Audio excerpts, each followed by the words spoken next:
के तापों का नाश करने वाले, दैहिक दैविक भौतिक ताप। हिरण्यकश्यप बोला हमको विश्वास नहीं हो रहा। प्रहलाद ने कहा एक काम करो, पश्यतात मम गात्र सन्निधौ, अगर भरोसा नहीं हो रहा तो हमारे पास आकर के देख लो। हिरण्यकश्यप की हिम्मत नहीं पड़ रही कि उस ताप के पास जा सके। थोड़ा सा आगे एक दो कदम बढ़ाए, हिरण्यकश्यप कहने लगा अरे प्रहलाद बहुत ताप है। प्रहलाद बोले पिताजी आपको ताप लग रहा होगा, लेकिन हम जहां बैठे हैं हमको पावकोस्पी सलिलायते धुना, बोले हमारे लिए ये आग पानी बन गई, ये भगवान के नाम की महिमा है। हिरण्यकश्यप लौट करके अपने घर चला गया। प्रहलाद जी के मित्रों को पता लगा प्रहलाद जी जीवित है, रात के ढेर में बैठे। प्रहलाद के मित्रों ने आकर के उस धूल को उड़ाना शुरू किया।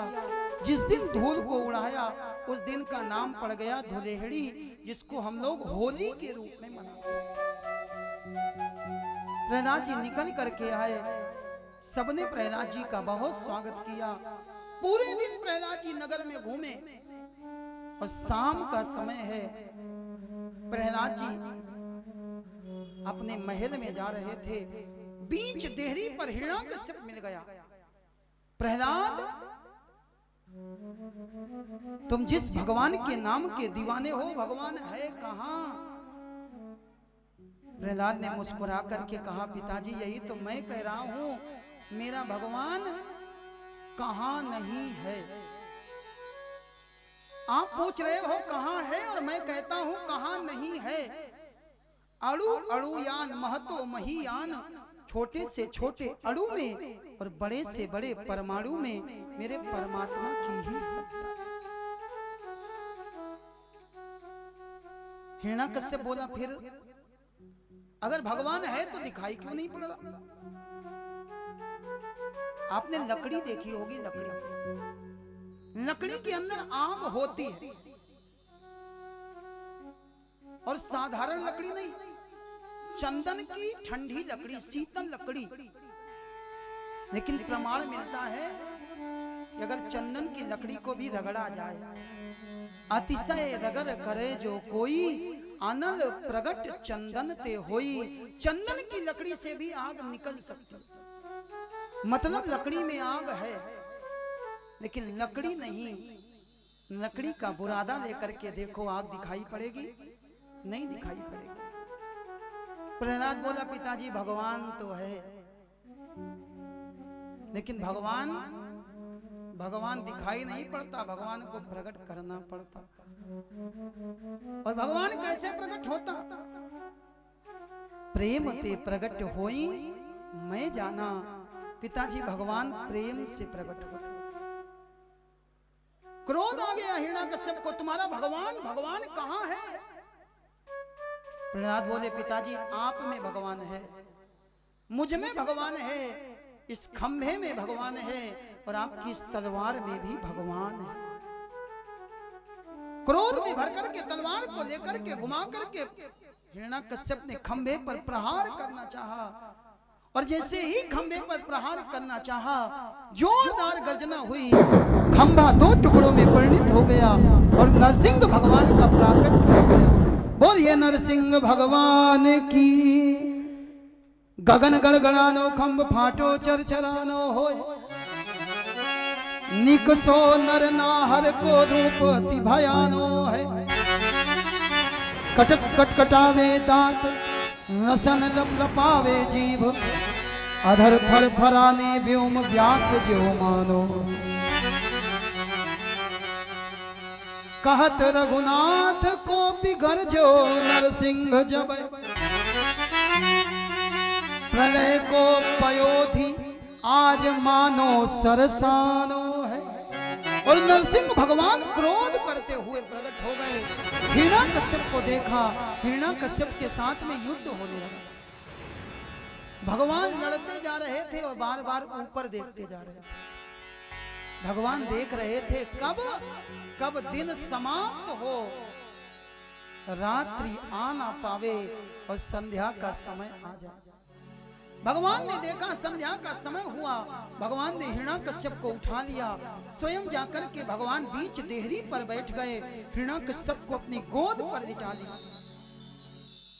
हिरण्यकश्यप कहने लगा, आप हमको मार नहीं सकते, हमने वरदान मांगा था, ना घर के अंदर मरे ना बाहर मरे। भगवान बोले बीच देहरी पर है।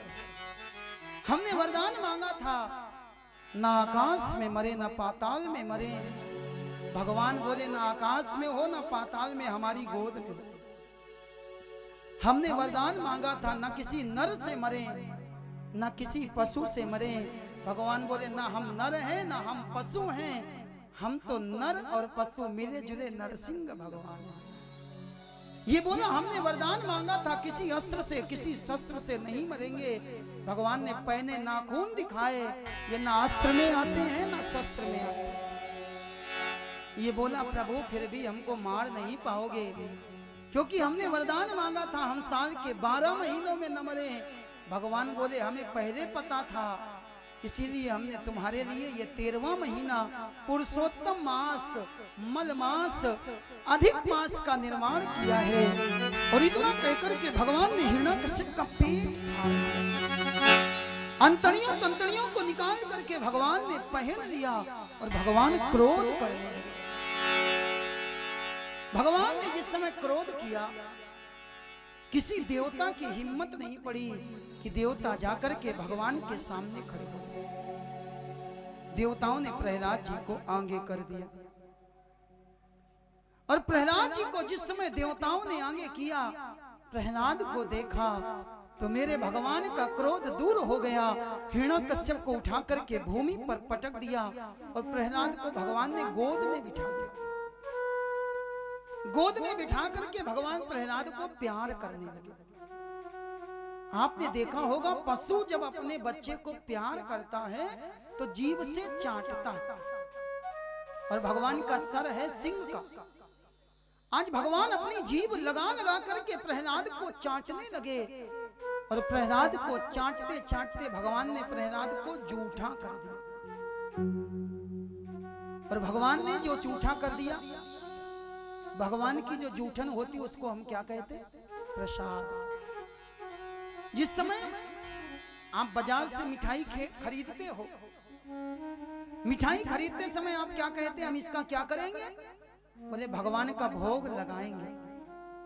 जब तक मिठाई लेकर के आते हो वो भोग होती है, और जब भगवान के सामने लगा दिया जाता तब वो प्रसाद हो जाता।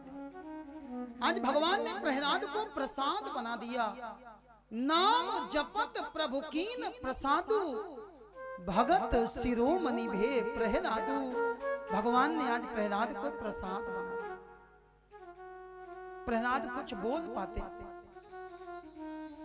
भगवान प्रहलाद के आगे हाथ जोड़ करके खड़े हो गए। बोले प्रभु प्यारे अंग कोमल तिहारे हाय। अरे लाला, तुम इतने कोमल शरीर वाले बालक हो, और तुम्हारे पिता ने दुष्ट असुर ने मारे। क्यों मारा? मम नाम एक गाने में गिर से गिराया तुझे, जल में डुबाया तुझे, अग्नि में जलाया तुझे, डाला जेल खाने। मंजुल मुखार बिंदु चूम कहत दया सिंधु। हाथ जोड़े भगवान खड़े, भगवान कहने लगे क्षमा करो भक्त, हमें देर हुई आने में। अरे लाला, हमें बहुत पहले आ जाना चाहिए। भगवान स्वयं कह रहे हैं हमें देर हुई आने में। प्रहलाद बोले प्रभु कोई बात नहीं, आप आ तो गए। प्रभु आप आ गए, यही बहुत बड़ी बात। आपने कृपा करी, दर्शन दिया, इससे ज्यादा मेरा सौभाग्य और क्या होगा। भगवान ने कहा प्रहलाद एक काम करो, कुछ मांग लो। और जैसे ही भगवान ने कहा